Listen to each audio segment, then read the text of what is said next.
Voilà, nous allons compléter tout ce que vient de dire de Bob avec l'apôtre Pierre. Nous allons continuer donc notre série qu'on a commencé la semaine dernière.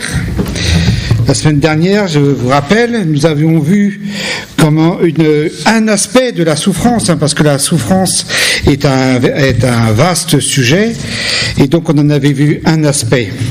Avec cette idée de la souffrance due à la précarité de notre situation, puisque nous sommes des étrangers et des voyageurs sur cette terre, cette idée que nous n'appartenons pas à ce monde et que nous sommes différents, exactement comme le peuple d'Israël était différent des nations qui étaient autour de lui, nations idolâtres et méchantes, et qui avaient des pratiques méchantes.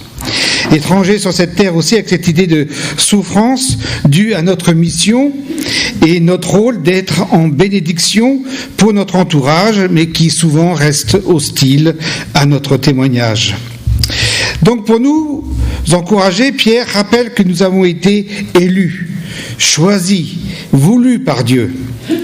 Nous avons, grâce à Dieu, un statut privilégié d'être un peuple unique, conscient d'être des témoins du Dieu vivant, unis déjà au Christ, vivant déjà dans la certitude de notre rôle sur terre, d'annoncer les merveilles de Dieu et vivant dans l'attente de cet ultime rassemblement au ciel qu'on a chanté tout à l'heure, afin de vivre notre véritable citoyenneté d'enfants de Dieu. Nous avons été choisis par Dieu pour être un peuple au service, à son service. Après notre élection, Dieu, par le Saint-Esprit, nous rend capables d'avoir cette relation personnelle avec le Dieu 3 fois saint. Comment ? Parce que le Saint-Esprit vient habiter en nous. Il y a la sanctification de l'Esprit, ou la foi en vérité. Ainsi, le Saint-Esprit peut nous conduire sur un chemin différent du monde, un chemin où notre comportement sera saint, à l'image de Dieu, un comportement agréable qui sera agréable à Dieu et un comportement qui grandit dans la ressemblance de Christ.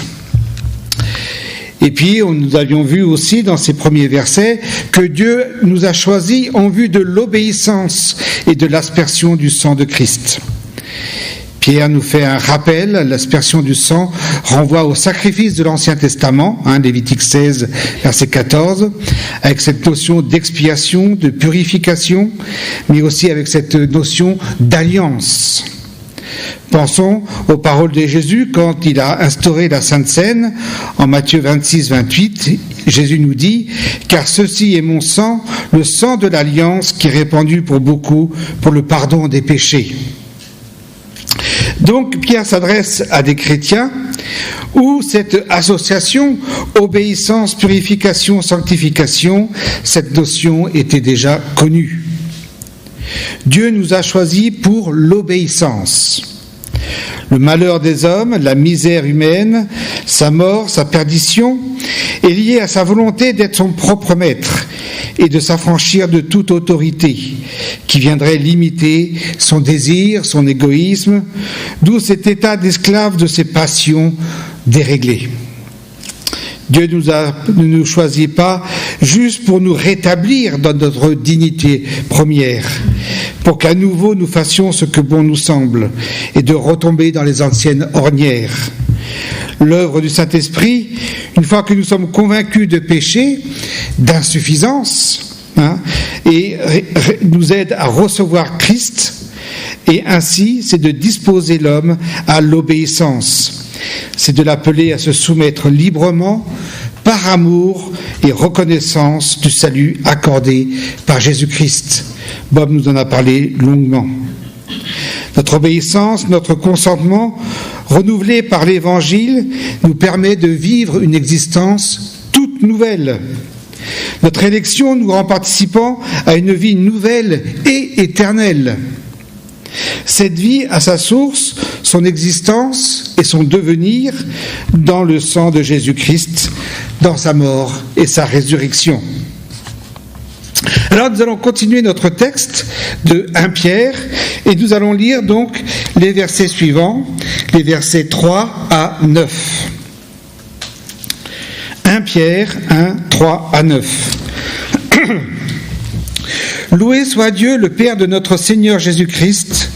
Dans son grand amour, il nous a fait naître à une vie nouvelle, grâce à la résurrection de Jésus-Christ d'entre les morts, pour nous donner une espérance vivante.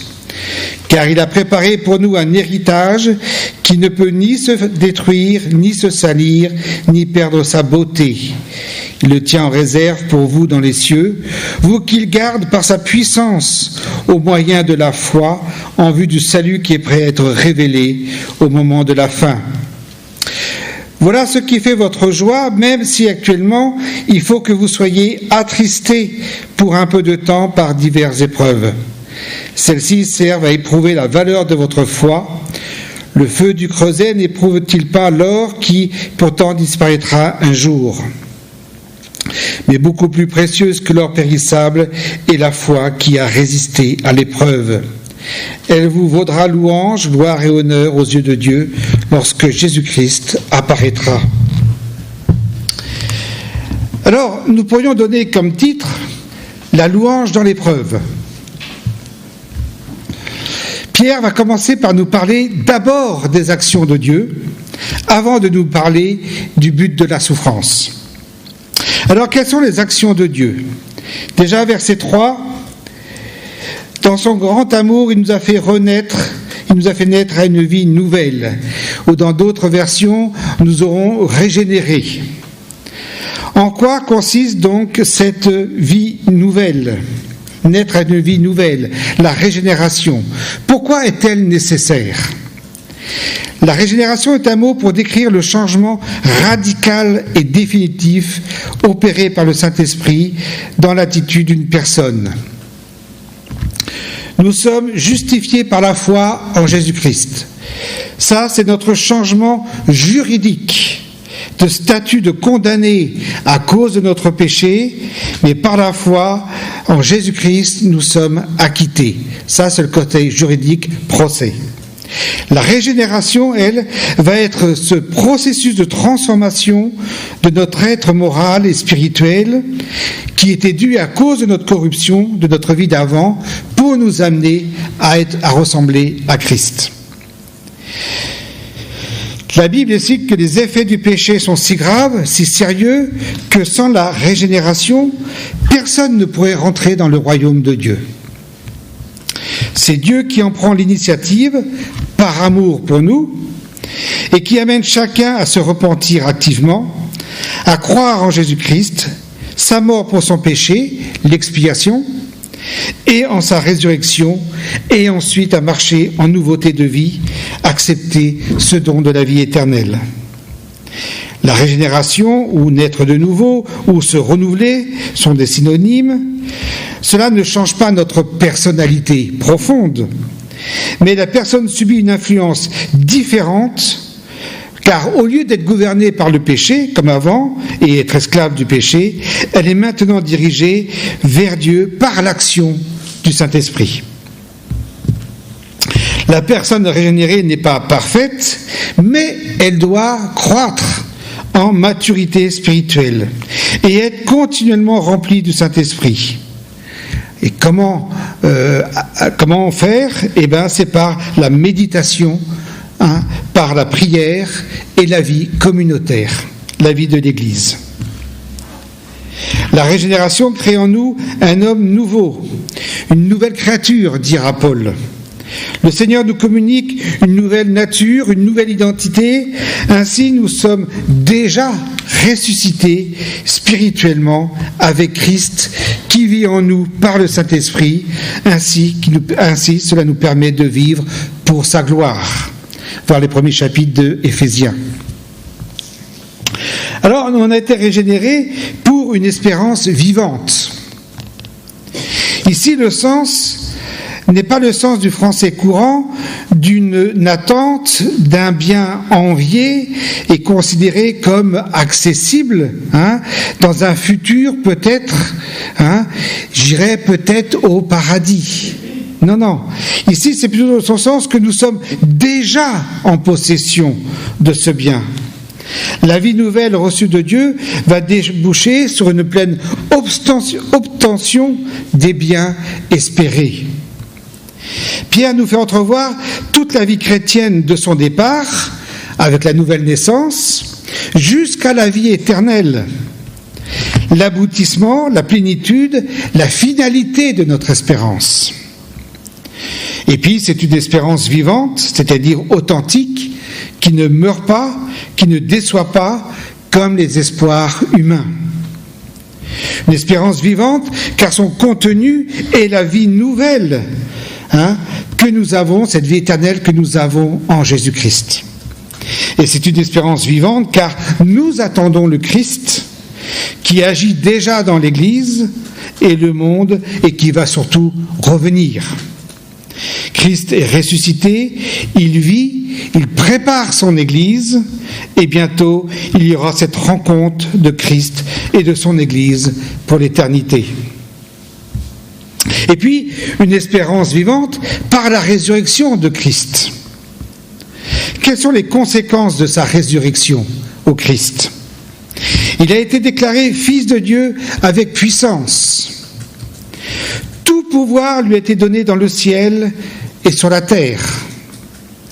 Il est assis maintenant à la droite de Dieu, couronné de gloire et d'honneur, et il attend pour revenir, pour établir son règne. Et pour nous, quelles sont les conséquences de la résurrection du Christ ? La résurrection nous assure notre salut. Le Christ intercède pour nous et nous sauve, car il a vaincu la mort. Le Christ crée ainsi une nouvelle humanité dont nous pouvons devenir membres, disciples de Christ, par cette régénération et cette justification. Il est le premier à ressusciter de tous ceux qui sont morts, et sa résurrection garantit la nôtre. Il est notre résurrection. Il le dira lui-même en Jean chapitre 11 verset 25. Jésus dit « Je suis la résurrection et la vie. Celui qui croit en moi vivra.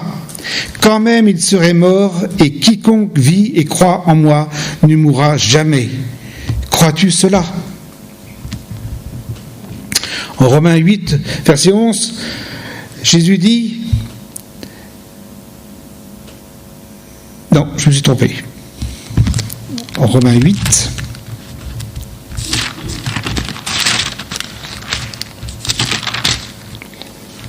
Voilà, Romains 8, il est dit « Et si l'esprit de celui qui a ressuscité Jésus d'entre les morts habite en vous, celui qui a ressuscité le Christ d'entre les morts rendra aussi la vie de vos corps mortels par son esprit qui habite en vous. »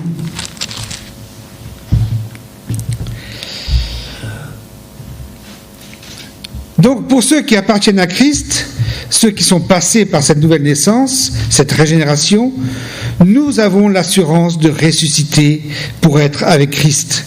Nous avons cette espérance sûre pour notre avenir. Il est parlé aussi d'une résurrection en vue du jugement, parce que tous les hommes vont ressusciter.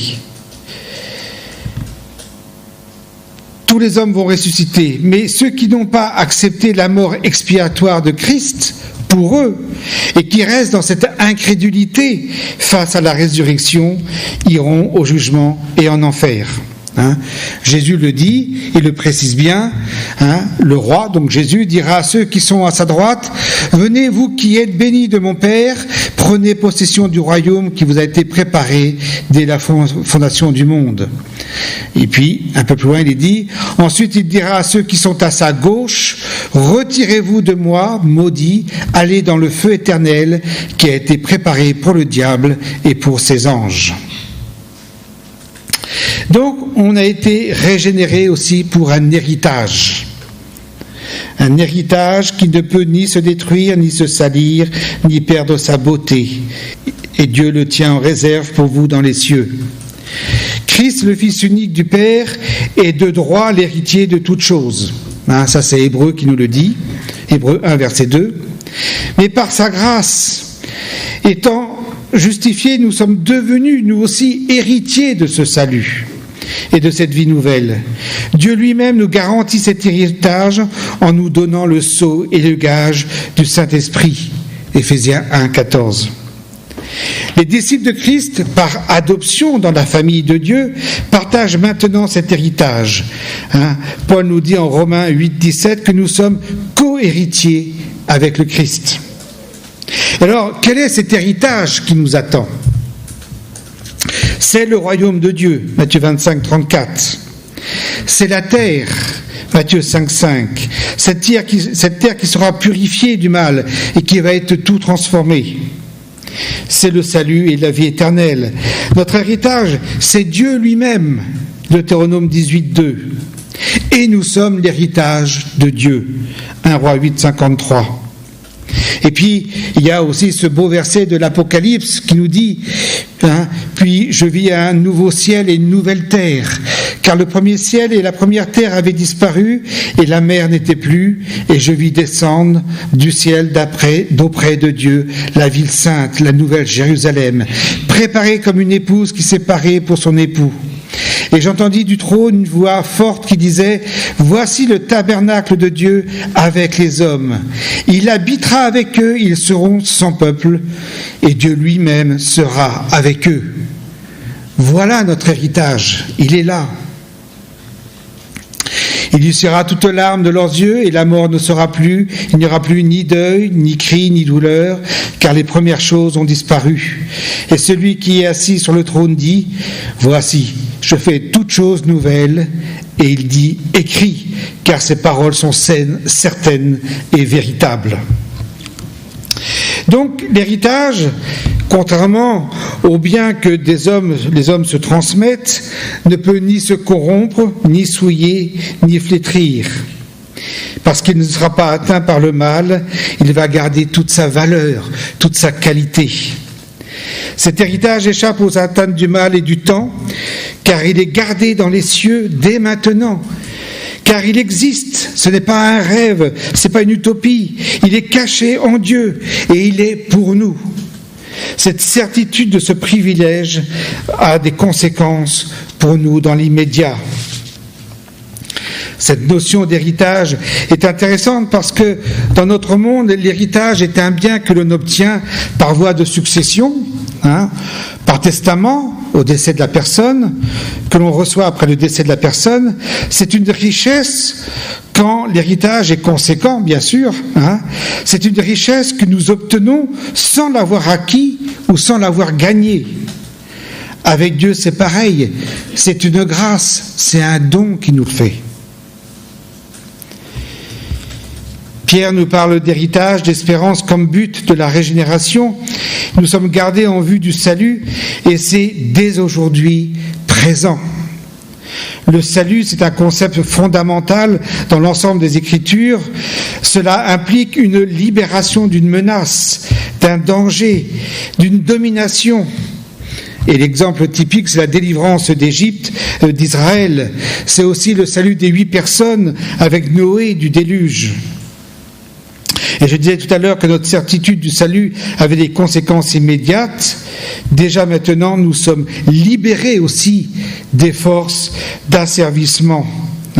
Libérés de Satan, libérés du péché, libérés de la mort. Nous sommes régénérés pour ce salut, nous avons cette certitude, cette absolue conviction d'être sauvés parce que nous sommes gardés par la puissance de Dieu lui-même par le moyen de notre foi. Dieu s'engage, il prend la responsabilité de l'ensemble de cette protection. Et dans cette action souveraine de Dieu et mystérieuse, prend la foi de l'homme, son engagement. Dans cette action souveraine de Dieu et mystérieuse, prend la place de la foi de l'homme, de son engagement, de sa décision d'avoir confiance en lui. Dieu s'offre à intervenir en personne pour nous maintenir, nous garder jusqu'à la fin sur le chemin de la vie qui nous a tracé. Mais notre consentement est nécessaire. La foi en Christ ne fait pas de nous des automates dociles, soumis à des actions. Mais l'intervention de notre Seigneur ne diminue pas, ne supprime pas notre volonté et notre responsabilité d'obéissance. L'intervention de Dieu appelle notre coopération. C'est lorsque nous répondons aux promesses de Dieu volontairement et avec obéissance que ces promesses deviennent effectives pour nous. Nous vivons par la foi. Bien sûr, aujourd'hui, nous n'avons encore qu'une idée un peu vague du salut. Nous n'en avons qu'une connaissance limitée, imparfaite. Mais à l'heure de la révélation, quand nous allons découvrir toute la plénitude après notre mort, quand nous serons auprès de Jésus, alors ce sera la découverte d'une vie, d'un monde, d'une réalité merveilleuse, d'une beauté parfaite. L'Apocalypse décrit cela avec l'aide de l'éclat des pierres précieuses. Un monde de pureté, de perfection, de lumière. C'est un monde qu'on ne peut pas imaginer, mais qui existe déjà, et c'est notre espérance, notre héritage, notre salut, notre avenir. Alors mettons notre vie, notre avenir entre les mains de Jésus. Ce salut est prêt, c'est à nous de le saisir par la foi.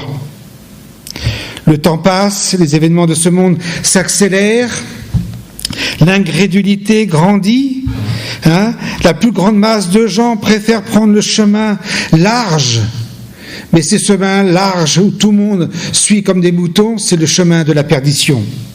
Mais nous prenons ce petit chemin étroit qui mène à Jésus et au salut. C'est Jésus qui nous en parle. N'oublions pas que Pierre écrit à des frères dans l'épreuve. Et ces propos peuvent nous aider quand nous sommes dans les difficultés. Parce que Pierre nous apprend à regarder toutes choses à la lumière de notre vocation céleste. L'apôtre nous place devant nos privilèges éternels. Régénérés, sauvés pour une espérance vivante. Régénérés pour un héritage réservé dans les cieux. Régénérés pour ce salut gardé par la puissance de Dieu. Puis l'apôtre va nous parler des difficultés, des épreuves. Mais il a tenu à nous fonder sur des réalités qui demeurent éternellement avant de nous parler de celles qui sont éphémères, de celles qui passent. Alors, parlons des épreuves. Nous allons parler des épreuves, mais une facette parmi tant d'autres, de la souffrance en général. L'apôtre dit, verset 6b, il faut que vous soyez attristés pour un peu de temps par diverses épreuves. Il faut. L'apôtre dit à ceux qui sont dans l'épreuve, vous êtes attristés. Il ne fait pas de reproches. Il fait un constat. L'épreuve fait partie de notre vie sur terre, marquée encore par le péché. Pierre ne minimise pas la souffrance que nous pouvons vivre. Elle fait partie de la vie. Nous devons être préparés à vivre les difficultés, la souffrance, l'incompréhension dans notre relation avec Dieu.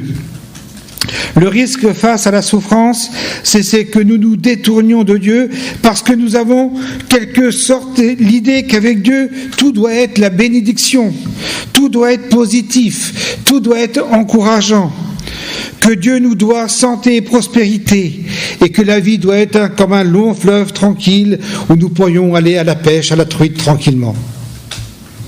Pierre nous parle de la réalité. La souffrance, l'épreuve peuvent brûler et tordre, comme le feu de l'artisan travaille le métal. Oui, l'épreuve n'est pas agréable, elle n'est pas la bienvenue, elle est même pénible. Mais dans notre contexte, l'épreuve nous vient de Dieu, ce qui n'est pas toujours le cas, puisque en 1 Pierre 5, il nous parlera de l'épreuve qui vient du diable.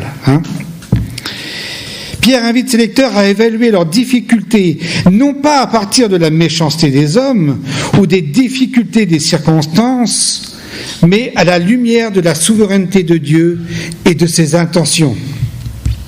Ainsi, l'épreuve peut ne plus être absurde ou révoltante. Pierre nous dit, puisqu'il le faut, il y a cette notion de nécessité. Et au verset 7, le verset 7 va nous éclairer.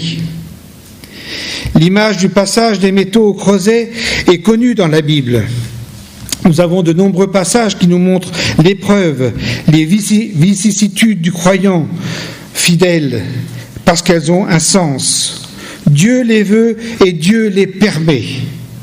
En Zacharie 13,9, il est dit « Je ferai passer ce tiers par le feu », donc c'est le tiers qui est des survivants, hein.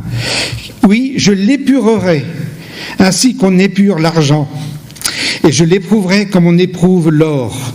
Ce tiers m'invoquera et je l'exaucerai, je dirai c'est mon peuple, et lui confessera l'Éternel est mon Dieu. Ça c'est le petit reste d'Israël.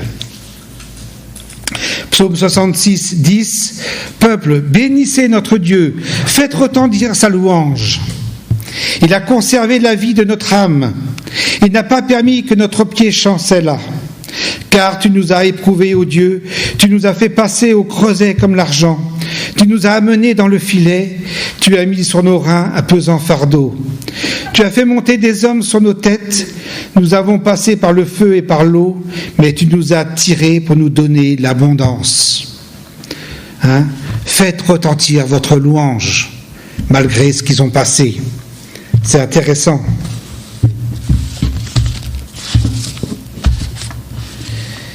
Et puis on peut voir aussi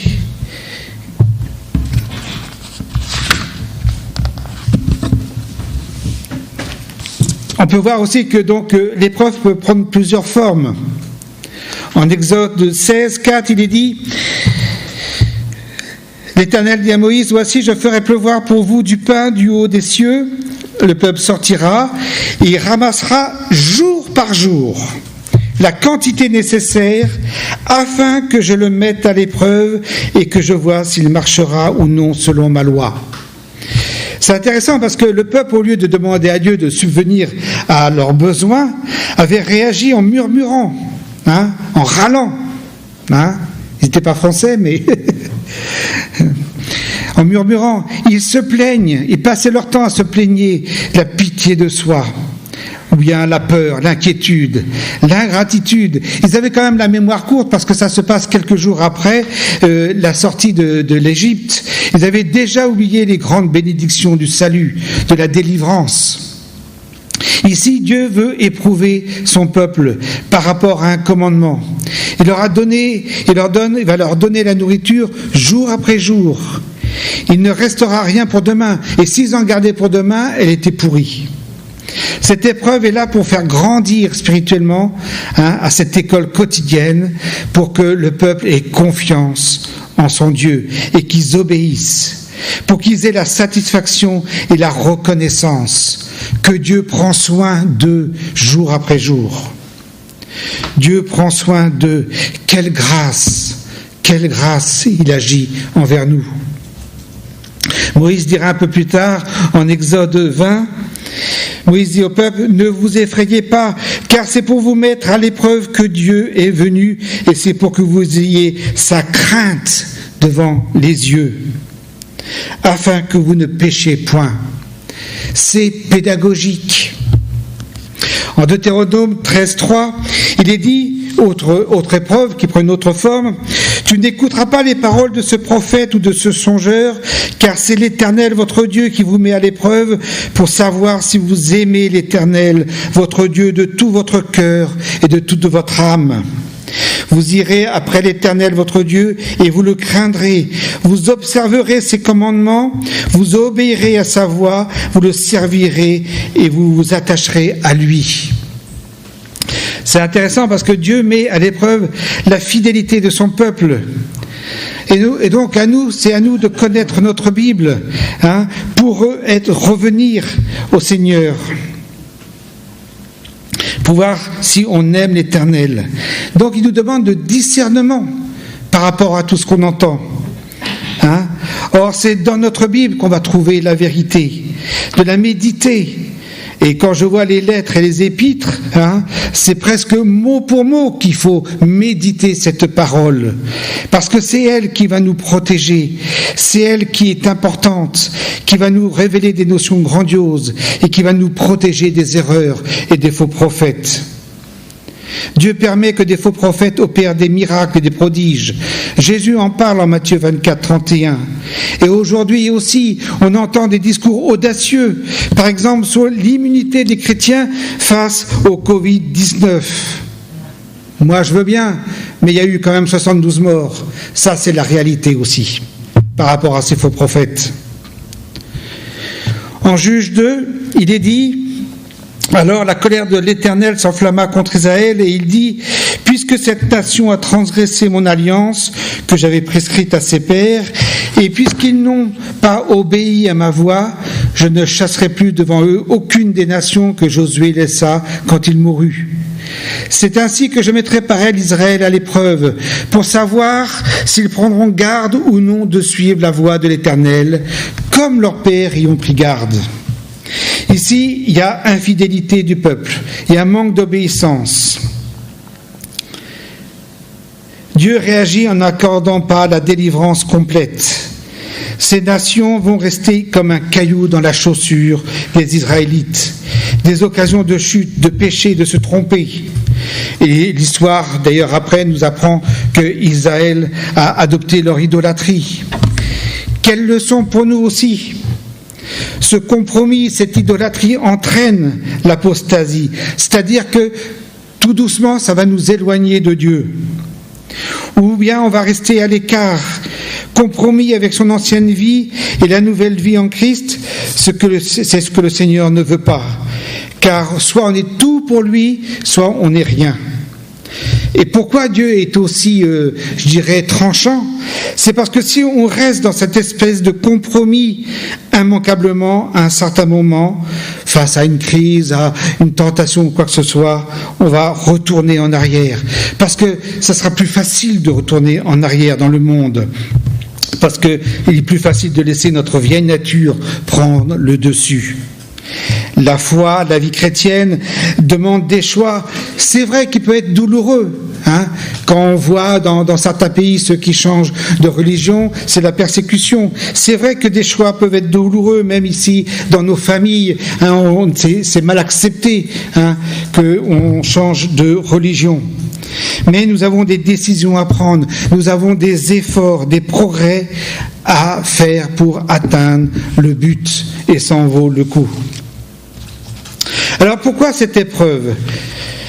Pourquoi il faut ces épreuves ? Donc Pierre nous prend cette image du creuset pour affiner les métaux.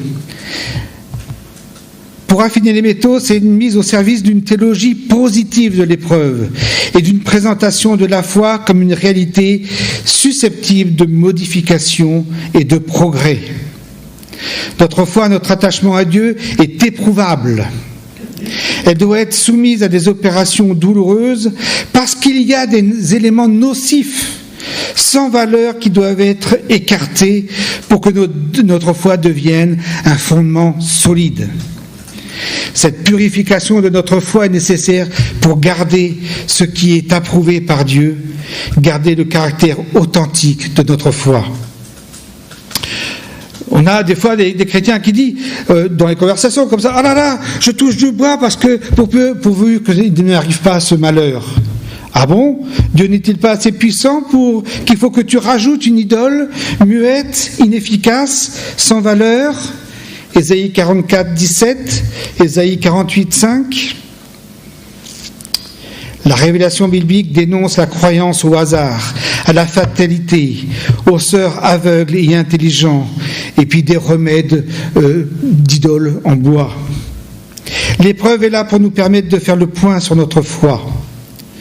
Comment saurons-nous que nous sommes des enfants de Dieu, vainqueurs des tentations, riches du fruit de l'esprit, si ce n'était pas éprouvé ? Quelle preuve pourrions-nous donner de la véracité de notre foi, de notre credo ? Quant à notre réaction, notre attitude sereine et joyeuse dans les persécutions, les souffrances, les oppositions et les 1000 contrariétés de l'existence ? L'épreuve, je dirais que c'est un peu comme les examens, Les examens, comme à l'école, les permis, tout ça. Avec la réussite, nous savons si nous avons compris, assimilé l'enseignement et que nous sommes capables de le mettre en pratique.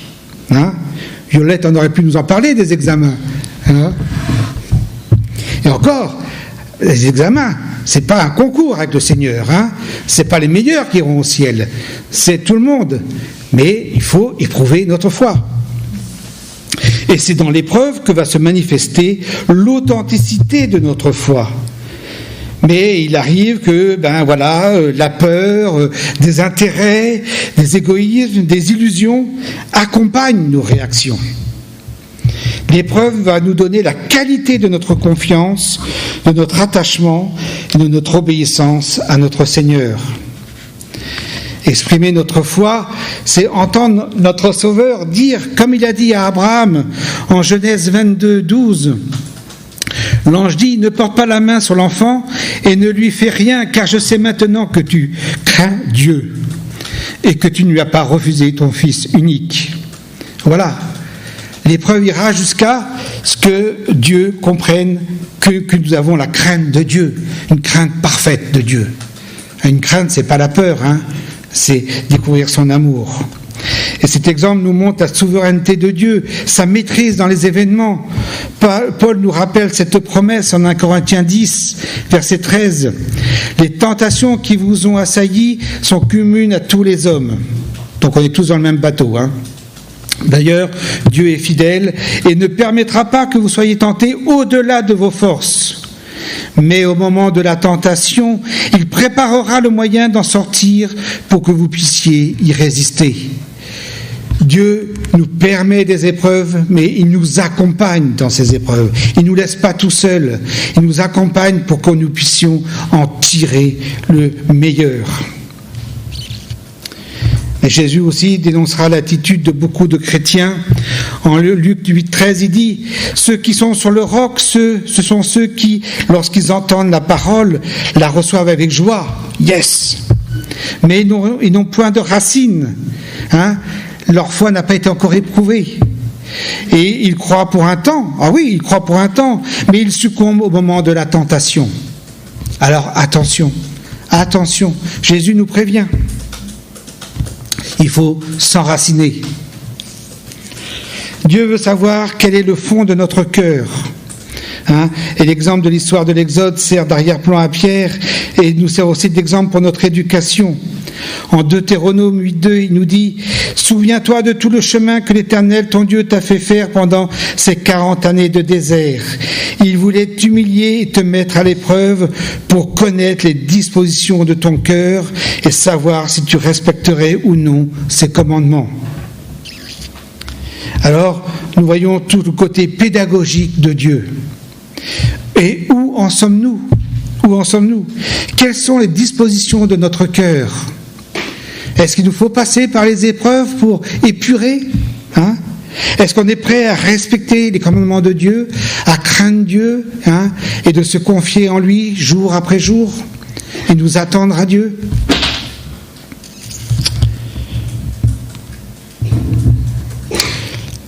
Voilà, en conclusion, mais je reviendrai au sujet de l'épreuve parce que je n'ai pas fini. Pour conclure, donc, Jacques 1, au verset 3, nous dit « Mes frères, regardez comme un sujet de joie complète les différentes épreuves auxquelles vous pouvez être exposés, sachant que l'épreuve de votre foi produit la patience. Mais il faut que la patience accomplisse parfaitement son œuvre, afin que vous soyez parfaits et accomplis, sans faillir en rien. » Voilà le but des épreuves. Que vous soyez parfaits et accomplis sans faillir en rien. Et Pierre nous disait, voici ce qui fait votre joie, même s'il faut que vous soyez attristés pour un peu de temps. Notre foi est une valeur importante pour Dieu, car Dieu accueille notre foi avec bonheur. Regardez quelques exemples, par exemple, des conséquences de notre foi. Hébreux 11.2, c'est parce qu'ils ont eu cette foi que les hommes des temps passés ont été approuvés par Dieu. Approuvés par Dieu. Par la foi, Enoch a été enlevé auprès de Dieu pour échapper à la mort. L'Écriture lui rend ce témoignage. Il était agréable à Dieu. Agréable à Dieu. Hébreux 11.6, or sans la foi, il est impossible de lui être agréable. Hébreux 11.7, par la foi, Noé construit un bateau pour sauver sa famille. Il avait pris au sérieux la révélation qu'il avait reçue au sujet d'événements qu'on ne voyait pas encore. En agissant ainsi, il a condamné le monde et Dieu lui a accordé d'être déclaré juste en raison de sa foi. Hébreux 11, 27, par la foi, Moïse a quitté l'Égypte sans craindre la fureur du roi, et il est resté ferme, en homme qui voit le Dieu invisible. Voilà quelle est notre joie, c'est l'œuvre de Dieu. Notre joie, c'est notre élection, le choix de Dieu et ses conséquences, la sanctification, un comportement digne de notre vocation. L'obéissance. Et dans l'obéissance, je rappelle qu'il y a deux notions, c'est écouter et obéir. Désobéir, c'est de ne pas écouter Dieu. L'obéissance, c'est soumettre sa volonté à celle de Dieu, reconnue comme autorité. Notre joie, c'est l'aspersion du sang de Christ. Et dans cette idée, il y a l'expiation de notre péché. Notre péché est payé. Il y a l'idée de purification de notre péché. Notre souillure est effacée. Il y a l'idée de consécration, notre aptitude à servir Dieu. Et il y a l'idée d'alliance, l'image du mariage, d'un engagement réciproque. Notre joie, c'est Dieu dans sa bonté. Il nous a régénérés pour eux déjà être en possession de la vie nouvelle, éternelle, donnée par Dieu. Régénérés pour une espérance vivante, nous attendons notre Sauveur pour que se réalise la plénitude de notre salut. Régénérés par la résurrection de Christ, car elle nous assure notre salut. Nous pouvons être certains de sa réalisation parce que nous croyons en Christ. Régénérés pour un héritage, cette richesse qu'on reçoit sans l'avoir acquise ou gagnée par quelques efforts ou quelques réalisations humaines, quelques mérites, bonnes actions ou comportements, bon chic, bon genre. Non, c'est un héritage que l'on reçoit, un don.